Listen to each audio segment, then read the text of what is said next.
Listen as Aliya Rahman, a woman with autism and a traumatic brain injury, speaks out about what ICE agents did to her and how she was treated while in custody. Keep in mind, this woman did nothing to provoke agents, and there was no probable cause for her arrest.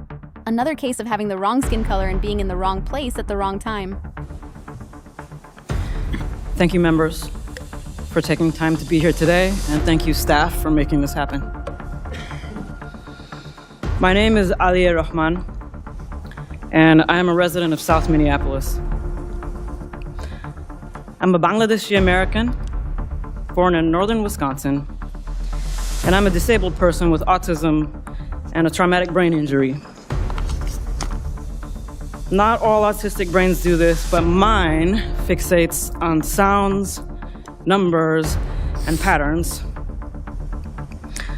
And while what the world saw happen to me exactly 3 weeks ago today on video was a terrible violation, it is still nothing compared to the horrific practices I saw inside the Whipple Center. So I am here today with a duty to the people who have not had the privilege of coming home, and I offer this data because these practices must end now. On January 13th, on the way to my 39th appointment at Hennepin County's Traumatic Brain Injury Center, I encountered a traffic jam caused by ICE vehicles and no signs indicating how to get around it. I had not wanted to pull into a blocked, chaotic intersection, but verbally agreed to do so and rolled down my window after an agent yelled, "Move! I will break your effing window!" His first instruction.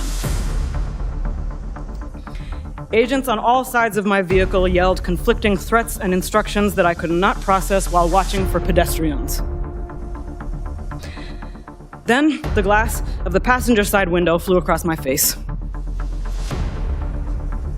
I yelled, "I'm disabled," at the hands grabbing at me, and an agent said, "Too late." I felt immersed in a pattern, and I thought of Genoa Donald, an autistic black man killed by police during a traffic stop in 2021. I remembered Mr. Silverio Gonzalez, who was killed by ICE in his vehicle last year. An agent pulled a large combat knife in front of my face, which I thought was for cutting me, and later learned was used to cut off my seatbelt. Shooting pain went through my head, neck, and wrists when I hit the ground face first and people leaned on my back. I felt the pattern, and I thought of Mr. George Floyd, who was killed 4 blocks away. I was carried face down through the street by my cuffed arms and legs while yelling that I had a brain injury and was disabled. I now cannot lift my arms normally. I was never asked for ID, never told I was under arrest, never read my rights, and never charged with a crime.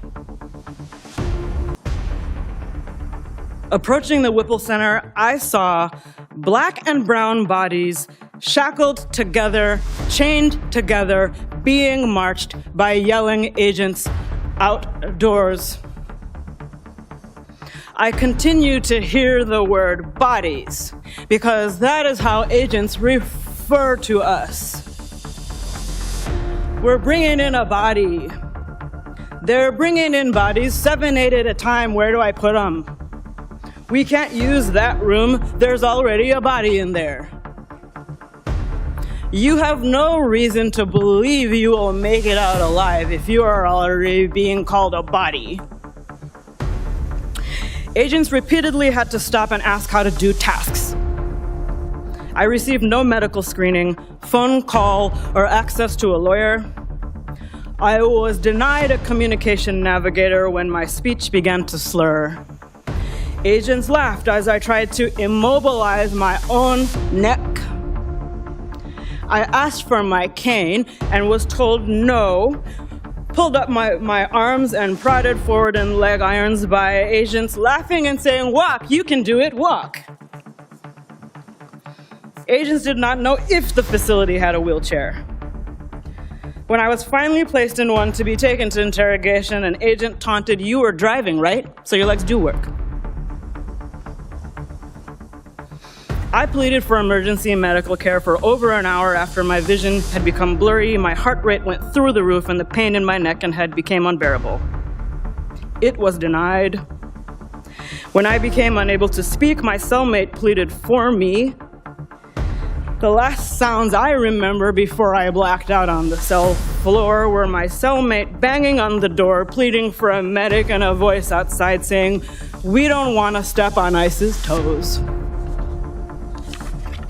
When I opened my eyes at Hennepin County's emergency room, I learned I was brought there to be treated for assault. The impacts of DHS detention on my physical, mental, and financial well-being and safety have been very severe, but I do not deserve more humane treatment than anyone else, U.S. citizen or not. And I am here today with a strong spirit and a duty to the many people who haven't had the privilege to tell their stories or see their loved ones come home. I am extremely distressed by the pattern that violence from law enforcement has been happening to Black and Indigenous communities for centuries, and to DHS survivors for over 20 years. We call ourselves a civilized nation, but we lack rules and accountability around what a person claiming to be law enforcement is permitted to do to another human being. I am not afraid, and I'm not afraid to keep working on this problem even after ICE is gone. Thank you for your time.